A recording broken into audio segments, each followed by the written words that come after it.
చింతలపు రమేష్ అని Arundhatipeta corporator sir.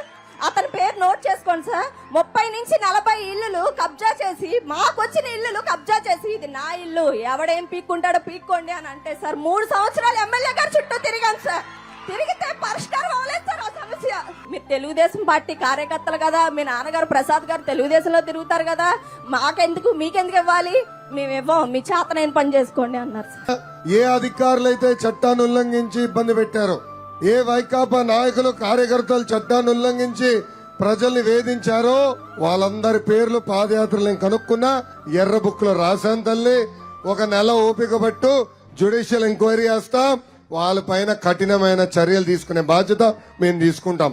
అధికారంలోకి రాగానే నీ ఇల్లు నీకు అప్పు చెప్తానమ్మా, నువ్వు చాలా ఇబ్బందులు పడ్డా నాకు అర్థమైందని చెప్పి నాకు హామీ ఇచ్చిన ఈ రోజు నా హామీ నెరవేర్చారు. అందును బట్టి ఐటీ శాఖ, విద్యాశాఖ మంత్రి వర్యులు నారా లోకేష్ అన్నయ్యకు, ఆంధ్రప్రదేశ్ ముఖ్యమంత్రి వర్యులు చంద్రబాబు నాయుడు గారికి, సామాన్యురాలు నేను, నాకు సహాయం చేసిన మీ అందరికీ ప్రత్యేకంగా, పార్టీలకు అతీతంగా నాకు సాయం చేశారు. మీరు ప్రత్యేకంగా ధన్యవాదాలు తెలుపుకుంటున్నాను.